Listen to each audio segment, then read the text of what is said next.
अस्सलाम वालेकुम नाजरीन, आप देख रहे हैं यूएनएन और हमारा प्रोग्राम हम और अवाम, और मैं हूँ सैयदा एनीशा। आपको बताती चलूँ, आज का जो हमारा टॉपिक है वो कराची में मैं समझती हूँ कि हर घर में दिन में 4 से 6 बार याद किया जाता है और परेशानी में याद किया जाता है। आज वो वाला टॉपिक है जिसकी वजह से पूरा कराची, अगर देखा जाए कराची के आप किसी भी कोने में जाएं तो लाइट की वजह से बहुत ज़्यादा परेशान है, के इलेक्ट्रिक की वजह से बहुत ज़्यादा परेशान है, क्योंकि के इलेक्ट्रिक एक तो लोड शेडिंग बहुत ज़्यादा है, उसके साथ साथ बिल बहुत ज़्यादा आ रहे हैं। अच्छा, ये सिलसिला तो बहुत टाइम से चल रहा था कि बिल बहुत ज़्यादा आ रहे थे और लोड शेडिंग थी, पर जो इस महीने के हम लोगों ने लोगों से पूछा और देखा तो पता ये चला कि इस महीने बिल जो है वो बहुत ज़्यादा लोगों के आए हैं, जिसकी वजह से परेशानी का शिकार हो चुके हैं। अगर आप यूनिट्स देखें, उनके यूनिट इतने नहीं, और टैक्स वगैरह जो लगाए गए हैं वो सारे मिला के भी बिल उतना नहीं बनता, उसका डबल बिल जो है वो काफ़ी लोगों को दिया गया है। अब इसकी क्या वजूहात हो सकती हैं कि इलेक्ट्रिक इस तरह की चीज़ें क्यों कर रहा है, अब इसके पीछे क्या चीज़ें और क्या इसका कोई हल नहीं है और इसका क्या हल हम निकाल नहीं सकते, इस पर आज हम बात करने के लिए टेलीफोन लाइन पे हमारे साथ मौजूद है हमीद भुट्टो साहब। उनको मैं वेलकम करती हूँ अपने शो पे। अस्सलाम वालेकुम।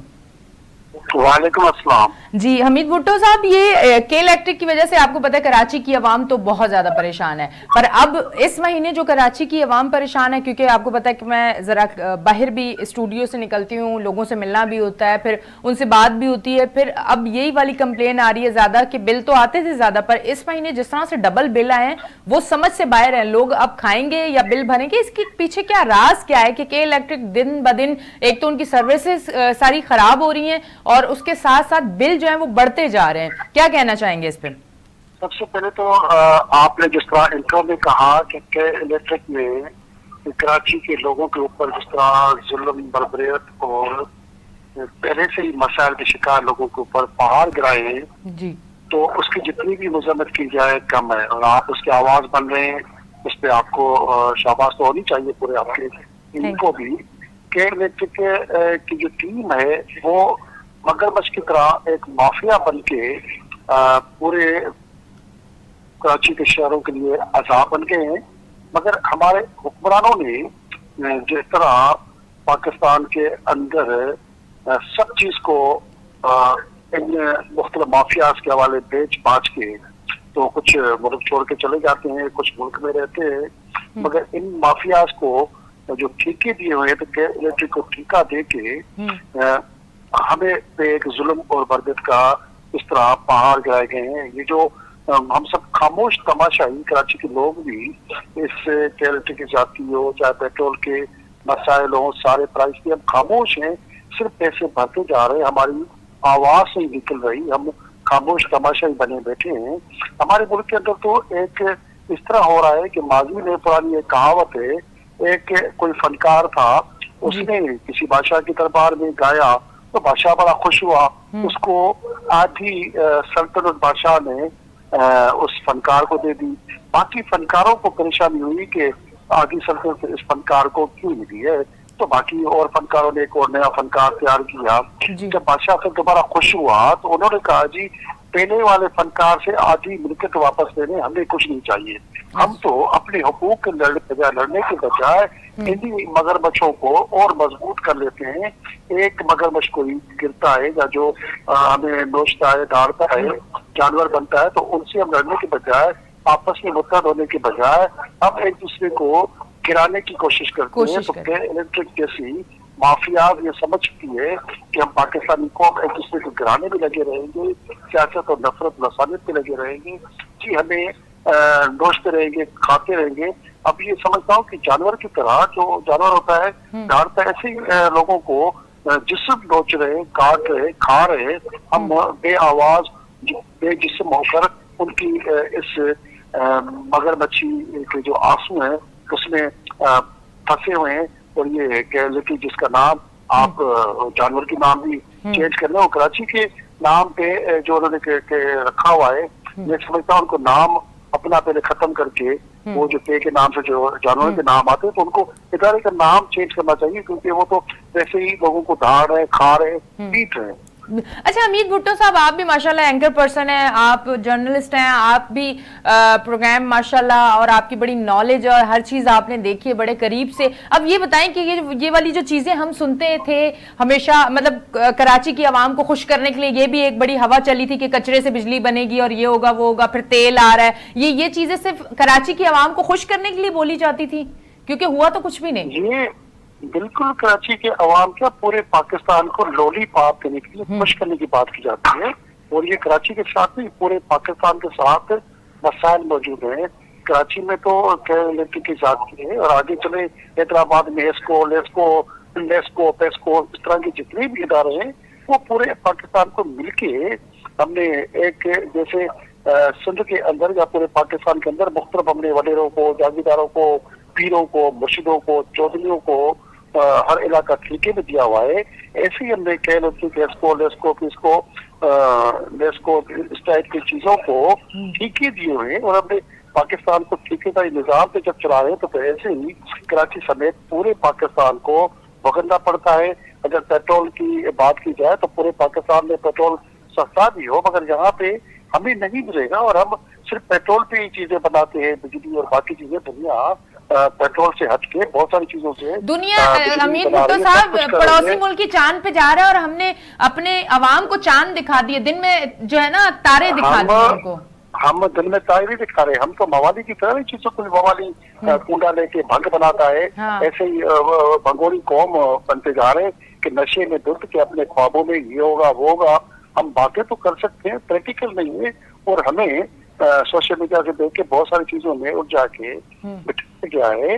प्रैक्टिकल काम हमसे अब नहीं हो रहा, तो उसका नतीजा यही हो रहा है, हम अपनी आवाज भी निकालेंगे, सोशल मीडिया पर डाल दिया, मेरा फर्ज पूरा हो गया कि मैंने भी अपना स्टेटस इसके खिलाफ लगा दिया। मीडिया आवाज बनती है, मीडिया जीत रही है, आप आवाज बन रहे हैं, मैं बन रहा हूँ, बाकी लोग भी आवाज निकाल रहे हैं, मगर उसके बावजूद जो ये इलेक्ट्रिक में और बाकी बिजली की जो बनाने वाले इदारों ने सिलें बनाई हुई है, एक घर के अंदर 2 मीटर तो दोनों का अलग अलग बिल है, अलग अलग उसके तरीकेकार है, अलग स्लैब है।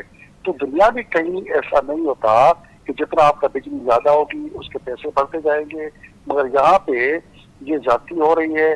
और माजी के पता नहीं कौन से फ्यूल एडजस्टमेंट, ये टैक्स वो टैक्स, वो तो गुंडा टैक्स, माफिया टैक्स, उनके बच्चों के पेपर टैक्स, उनके बेगमों के दूध और गाड़ी के घूमने के टैक्स, वो सारे हम सबसे लिए जाते हैं। उनके बेगमात के मेकअप के टैक्स भी ये चीजें ये देखेगा कौन? मुझे बताएं कि मुल्क इस तरह तरक्की करते हैं, कोई भी मुल्क इस तरह तरक्की करता है जहां इतनी नाइंसाफी हो रही हो, जो खुली चीजें नजर आ रही हो और उस पर कोई एक्शन ना हो रहा हो, आवाम रो रही हो। आप देखें आज भी एक सोशल मीडिया पे मैंने एक तस्वीर देखी जिसमें 2 बच्चे, माँ जो है वो लाइट कट गई थी, खाने को कुछ नहीं था, उसने बच्चों को जहर दे दी। ये तस्वीर मैंने अभी शो पे बैठते हुए देखी, और मेरा मतलब मैं बड़ी हैरान हूँ कि ये चीजें हमें नजर आती हैं, हमारे दिल को ठेस पहुंचती है। हम प्रोग्राम में इतनी सारी चीजें बोल देते हैं बिना किसी उसके केस के बाद हमें पता नहीं क्या चीजें फेस करनी पड़ेंगी। तो जो ये सीटों पे बैठे हुए थे या अब हैं, इन लोगों को नजर नहीं आता कि अवाम इतनी मुश्किल में है कि वो अपनी औलाद कितनी प्यारी चीज होती है, चाहे माँ के लिए या बाप के लिए, कितनी खूबसूरत चीज होती है कि गर्म हवा नहीं लगने देती, और वही माँ या वही बाप अपने बच्चों को इसलिए मार रहे हैं कि खाने के लिए कुछ नहीं है, भूख है, लाइट नहीं है, लाइट के बिल नहीं दे सकते, धक्के खाते हुए अपनी औलाद को नहीं देख सकते। तो ये क्या रियासत जो है इस चीज का जवाब नहीं देगी? ठीक, मैं आपकी कुछ बातों से मुत्तफिक भी हूँ, आपके सवाल के अंदर आधा जवाब भी खुद मौजूद है। जो ये हमारे हुक्मरान MP है, MLA बनते हैं, वो तो ठेकेदार है, MLA MP नहीं है। जो मिनिस्टर बनते हैं वो भी ठेकेदार है। हमारा वज़ीर आज़म भी यहाँ वज़ीर आज़म नहीं है। मैं तो वज़ीर आज़म पाकिस्तान जो भी बने, जब भी बनता है उसको किसी इदारे के ऑफिस सुपीरियर से कम ऊपर नहीं देखता। वज़ीर आज़म यहाँ पाकिस्तान में तो अभी गुज़िश्ता कोई करीबी हफ्ते में आ नहीं रहा, वो रबड़ स्टैम्प है। मिनिस्टर खुद रबड़ स्टैम्प मिनिस्टर आते हैं हमारे पास, चाहे निगरान मिनिस्टर भी आए तो उसमें आते, मैं समझता हूँ रबड़ स्टैम्प मिनिस्टर्स बने, जिन बेचारों की कोई चलेगी नहीं, रबड़ से ज्यादा कोई उनकी इसके न जाएंगे, नाम होगा, वाह होगी। तो ये कैबिनेट से लेके बाकी इदारों को कोई भी काम दे नहीं सकते। महंगाई हम 2 साल में यहाँ तक लेके आए कि हम सोच नहीं सकते कोई गरीब बंदा जिसकी 30,000 पे 35,000, जिसको हम सफेद पोश मुलाजिम कहते थे या सफेद पोश इंसान कहते थे, वो जिंदा नहीं हो सकता। वो 35,000 रुपये बंदे को कम से कम 1.5 लाख रुपया महीना चाहिए, जो उसको कोई भी इदारा, फैक्ट्री, कंपनी नहीं दे सकती। उसको अगर 12,000 बिजली का बिल देना है, नॉर्मल फ्लैट का बिल भी किसी का कम से कम 8,000 से कम नहीं आया। जो आटा आपको रोटी जो 10 रुपए मिलती थी 30 रुपए की मिल रही, जो चावल की बिरयानी की प्लेट आप 200 में लेते थे 400 में ले रहे। आपकी चीनी 70 से 150 में आ गई। आटा आपका 150 का, घी का, ऑयल का 600 पे आ चुका। तो ये तूफान पहले से आ चुका है। जो बच्चे का पेपर 20 रुपए का मिलता था वो 50 रुपए का मिल रहा है। और इसी तूफान में पेट्रोल और गाड़ी का जो टायर किसी को 1200 में मिलता था वो 6,000 में बाइक वाले को मिल रहा है। और बाइक वाला जो बंदा है, आम बंदा जो फुटपाथ पे सफर कर रहा है, वो सफर नहीं कर पा रहा। उस दौरान केरला की मनमस्तियां और बदमाशियां वो तो मौजूद हैं, मगर हमारी आवाम, आप आवाज उठाए नहीं उठाओ, कोई उठाए, हम बिल्कुल भंगोड़ी कौम की तरह जैसे भंग पी के, सत्तू पी के सो गए। मर्जी है इनकी, जैसे चाहे ठेकेदार। पाकिस्तान में ठेकेदारी के अलावा हुकूमत आ नहीं रही। हमारे ठेकेदारों की मर्जी है, जैसे चाहे जैसे चलाए। हम रेल बकरे की तरह चल रहे हैं, उनको हमें हारना जा रहा है। हम कौम भी नहीं, और हम कौम बन भी नहीं पाएंगे, क्योंकि हमारे इर्द गिर्द मिसाल देते हैं कि इंडिया तरक्की कर रहा है, वहां पे भी इतनी तरक्की नहीं। 100 अरब की आबादी है, वो लोगों को वहां पे भी जुल्म जबर तशद्दुद तो हो ही रहा है। एक तरफ अफगानिस्तान की बुरी हालत है, ईरान की हालत अच्छी नहीं है, चाइना की के अलावा बाकी सबकी बुरी हालत है। हमें अगर इस कौम को तरक्की करनी है, इस खित्ते की तरक्की करनी है, तो पूरे पाकिस्तान की जमीन को उखाड़ के फ्रांस जर्मनी के बीच में जाके लगाना पड़ेगा। तब तक ये पाकिस्तान तरक्की नहीं कर सकता। हम तरक्की कर नहीं सकेंगे। ऐसे ही हम ठेकेदारों के ऐसे ही जैसे चूहे बिल्ली का खेल चलता है, तो वैसे ही चल रहा है। और ये जो ठेकेदार है वो चूहे बने, हमें कौम को पूरा चूहा समझते, वो बिल्ली बन के हमें खाने के चक्कर में वो सिर्फ हमारा खून नोच रहे हैं पैसों के चक्कर में। जो हम कमाए इन लोगों के टैक्स भरे और टैक्स देते रहे, उसके बदले में हमें कोई पुलिस का निजाम, एजुकेशन का निजाम, हेल्थ का निजाम, बिजली का निजाम, रिटर्न क्या मिल रहा है आवाम को? चोरी चकारी चली रहती है।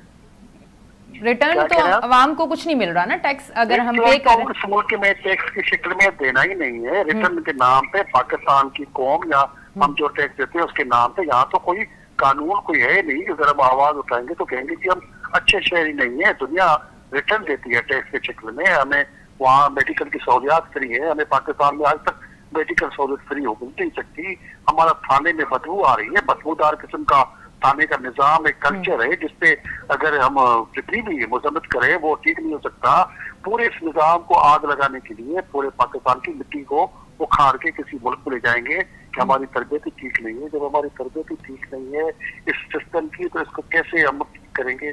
यहाँ पे बड़े मसाइल है, हमारी सोच ही ठीक नहीं है। हमें जबकि पढ़े लिखे लोग अपने आप को समझते हैं, यहाँ पे कारोबारी हजरात, बाकी हजरात, वो सब यही चाहते हैं कि मेरा भला हो। यहाँ पे हमने दरगाहें, बुजुर्ग, पीर, सरदार, वडेरा, जागीरदार, सियासतदान, भोतार, MP, MNA, कंपनी के ठीके और एक निजाम है। उस निजाम के कंट्रोल में मातहत होके गुलाम सोच बन चुके हैं।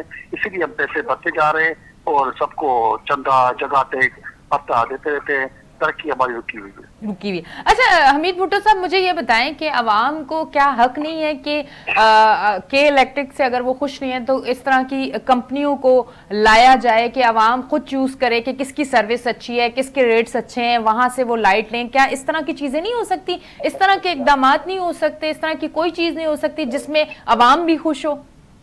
या मुश्किल है? बहुत ज्यादा मुश्किल चीज है ये। सवाल बड़ा अच्छा है। आप हमारी ये सोच बड़ी अच्छी है कि ये सब कुछ होना चाहिए, दुनिया में होता है, मगर हम करना ही नहीं चाहते। हम जैसे इलेक्ट्रिक का सबका जो मौजूदा उनका ठेकेदार था, जिसमें था ताबिश गोहर, उसको तो निगरान मिनिस्टर बना दिया। उसे करप्शन, बेमानी, चोरी के बदले में हमने तो उल्टा उसको निगरान मिनिस्टर बना दिया। जब हम चोरों को, ठगों को, लुटेरों को उल्टा सिस्टम का और हिस्सा बनाएंगे, उनको ईमानदार समझेंगे, और जैसे ताबिश गोहर को जैसे हमने निगरान मिनिस्टर बना दिया, जब चोर को हम चौकीदार बनाएंगे तो फिर उनसे किस तरह की हम उम्मीद लगाएंगे कि इस मुल्क में कोई बेहतरी लाएंगे? मतलब आगे बेहतरी अब आपको नजर नहीं आ रही है? मुझे बेहतरी कहीं भी नजर नहीं आ रही इस कराची की लिए या पूरे मुल्क के लिए कि हम कोई मसाइल ठीक होंगे, टेरिटरी ठीक होगा, पाकिस्तान ठीक होगा।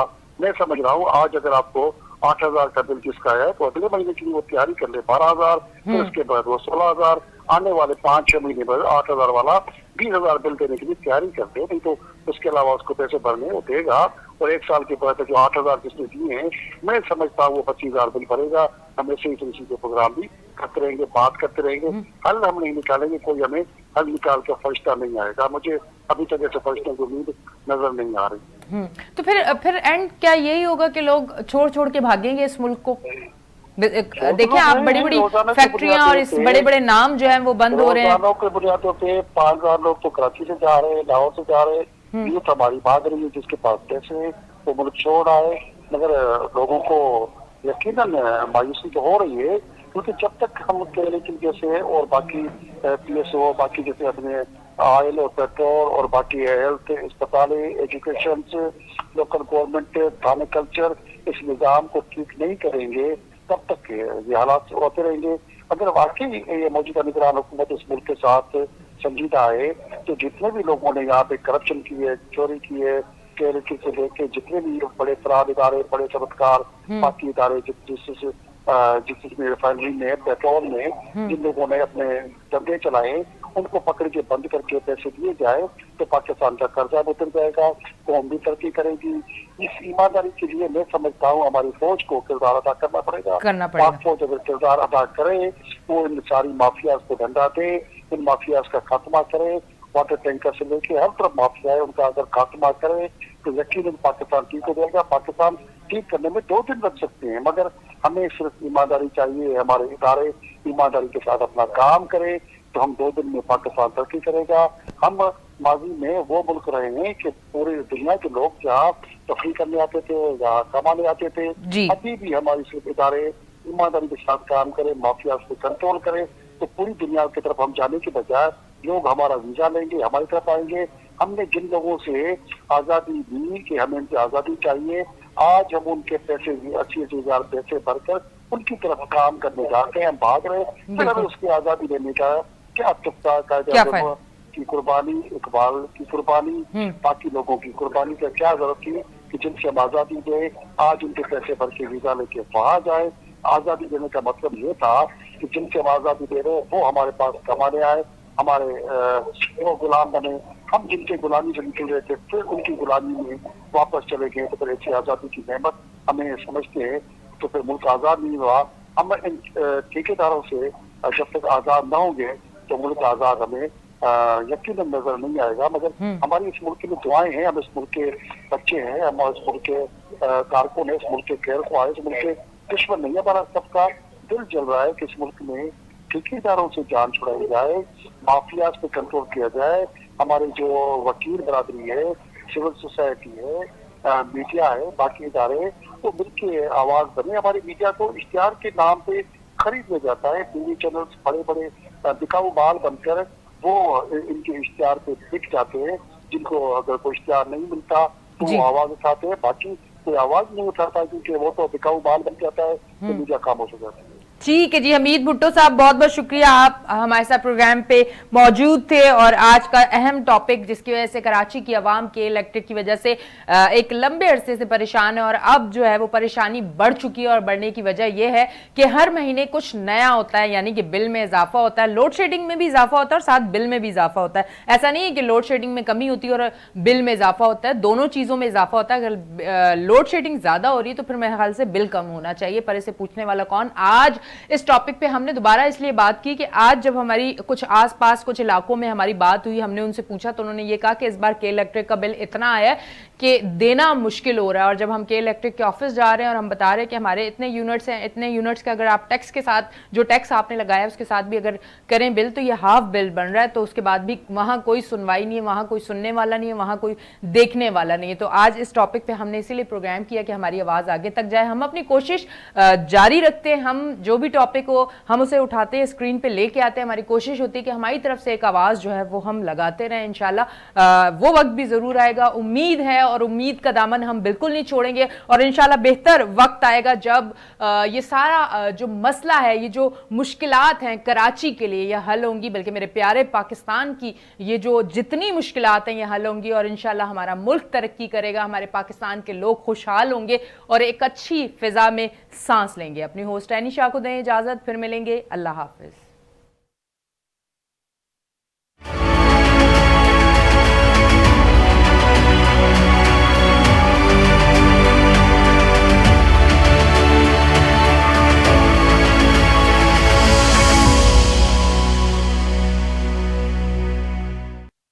निगलेरिया